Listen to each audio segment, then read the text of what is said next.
Praise the Lord.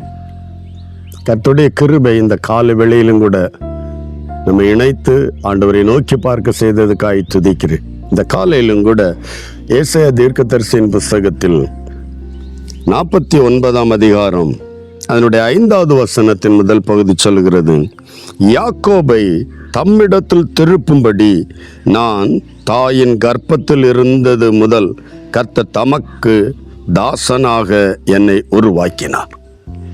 யாக்கோபை தம்மிடத்தில் திருப்பும்படி ஏசாயாவை கர்ப்பத்தில் இருக்கும்போதே தேவன் தம்முடைய தாசனாக உருவாக்கி இருக்கிறார்.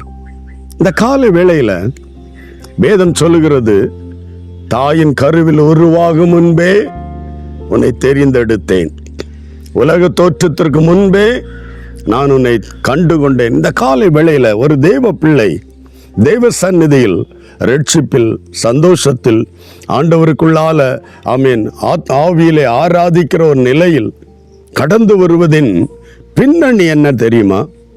ஆமீன். ஏதோ ஒரு பர்பஸுக்காக, ஒரு தெரிந்து கொள்ளுதல் என்றாலே ஒரு காரியத்தை உன்னை கொண்டு நிறைவேற்றும்படியாய் ஒரு முன்குறித்து அழைப்பு தெரிந்தெடுத்தல் என்கிற விஷயங்கள் நாம் தோன்றுவதற்கு முன்பாகவே தேவனால் அதை முன்குறிக்கப்பட்டதானால் ஆமீன். இங்கே ஏசாயா யாக்கோபை திருப்பும்படியாய் இஸ்ரவேல் ஜனத்தை தேவனிடத்தில் திருப்பும்படியாய் உருவாக்கப்பட்ட ஒரு தேவ மனுஷன் தான் ஏசாயா. நீ நான் அதுபோலதான் நம்மை குறித்து ஒரு காரியத்தை, நம்மை குறித்து ஒரு ஆமீன் ஒரு குடும்பத்தை, ஒரு தேசத்தை, ஒரு சபையை, ஒரு ஆமீன் சமுதாயத்தை, ஒரு ராஜ்யத்தை தேவனுக்கு நேராய் திருப்புவதற்காக தெரிந்து கொள்ளப்பட்ட தேவனால் உருவாக்கப்பட்ட ஒரு தெய்வ பிள்ளை. இந்த கால வேளையை நாம் அறிந்திருக்கணும். ஏதோ தற்செயலாய் ஒரு வியாதி வந்து ரட்சிக்கப்பட்டேன் என்ற நிலை அல்ல. அந்த வியாதி வந்தது ஒரு அழைப்பு, ஒரு பலவீனம் வந்தது ஒரு அழைப்பு, ஒரு போராட்டம் வந்தது ஒரு அழைப்பு. எதற்காக என்றால் தேவன் நம்மை குறித்து திட்டம் பண்ணி இருக்கிற, நிறைவேற்ற போகிற அந்த வேலையை செய்து முடிக்க. ஹல்லேலூயா. இந்த கால வேளையில ரட்சிக்கப்பட்ட என் அன்பு தேவ பிள்ளையே, தேவன் உன்னை ரட்சித்து தெரிந்தெடுத்தது ஆமே உன்னை கொண்டு ஏதோ ஒரு குடும்பத்தை, ஒரு ராஜ்யத்தை, ஒரு தேசத்தை, ஒரு கூட்ட ஜனத்தை ஆமீன் தேவனுக்கு நேராய் திருப்பும்படியாய் இந்த கால வேளையை நம்ம அறிந்து அந்த உத்தரவாதத்தோடு அந்த உணர்வோடு, ஆண்டவரே என்னை அழைத்த நோக்கம், என்னை தெரிந்தெடுத்த நோக்கம் என்னில் நிறைவேற என்னை ஒப்பு கொடுக்கிறேன் என்று ஒப்பு கொடுப்போம். கர்த்தர் நம்மை கரங்கள் எடுத்து பயன்படுத்துவார், அவருடைய திட்டத்தை நிறைவேற்றுவார். நம்முடைய விருப்பம் இரண்டாவது, தேவனும் பிளான் பண்ணி அந்த காரியத்தை முற்றிலும் நிறைவேற்ற அவர் உண்மையுள்ள தேவன். ஹல்லேலூயா. ஆண்டவரை நோக்கி பார்க்கலாம்.